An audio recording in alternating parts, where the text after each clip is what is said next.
کتاب الصلاح نماز کے مسائل۔ اذان کے بعد ادھر ادھر کھڑے ہو کر کے باتیں کرنا، اس کا کیا حکم ہے؟ چنانچہ اذان کے بعد نماز کے لیے مسجد کی طرف چل دینا یہ واجب ہے، کیونکہ عام مشائخ کے نزدیک نماز با جماعت ادا کرنا یہ واجب ہے۔ چنانچہ اس سلسلے میں بدائع الصنائع کے اندر ہے، اما الاول فقد قال عامة مشائخنا انه واجبۃ وجہ قولہ العامة الکتب والسنة والتوارث، اما الکتاب فقولہ تعالی وارکعوا مع الراکعین، سورہ بقرہ پارہ نمبر 1 آیت نمبر 43 ہے۔ اس آیت کے تحت کافی تفصیلی بحث جو ہے علامہ کاسانی رحمۃ اللہ علیہ نے نقل کی ہے کہ اس کے اندر جو قرآن کی آیت ہے وَارْكَعُوا مَعَ الرَّاكِعِينَ، ارکعوا یہ صیغہ امر مطلق ہے، اور مطلق کا جو حکم ہوتا ہے وہ عام طور پر وجوب کے لیے ہوتا ہے، اس لیے اس میں کافی تفصیلی بحث ہے۔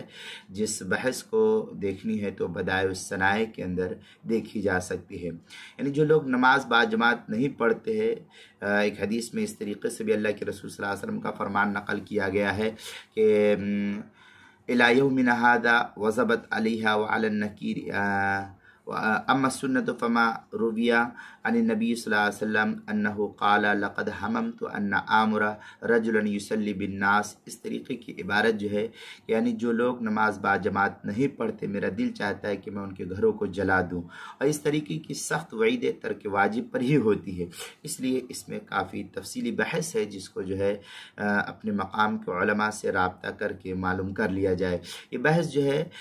بدائع الصنائع کی پہلی جلد صفحہ 384 کتاب الصلاح صلاۃ الجماعت و احکامہ، جلد نمبر 1 صفحہ نمبر 661 اور 662 پر بھی اس کو نقل کیا۔ فصل فیما یجب علی السامعین کے تحت جو ہے اس کو نقل کیا ہے۔ اب اس کے اندر مزید یہ کہ ہر ایسا کام جو ترک واجب کا سبب ہو وہ مکروہ تحریمی فقہا نقل کرتے ہیں مفتیان کرام۔ اس لیے اذان کے بعد ادھر ادھر کھڑے ہو کر کے اس طرح باتوں میں مشغول ہونا کہ نماز با جماعت چھوٹ جائے، شرعاً اس کو فقہا نے مکروہ تحریمی قرار دیا ہے، اس لیے اس سے پرہیز کرنا چاہیے۔ البحر الرائق کے اندر ہے ان عائشہ رضی اللہ تعالی عنہ قالت اذا سمع الاذان فما عمل بعده فهو حرام، یہ البحر الرائق کی عبارت ہے، پہلی جلد صفحہ 514 کتاب الصلاح باب الاذان جلد نمبر 1 صفحہ نمبر 512 پر بھی اس کو نقل کیا گیا ہے۔ اسی طریقے سے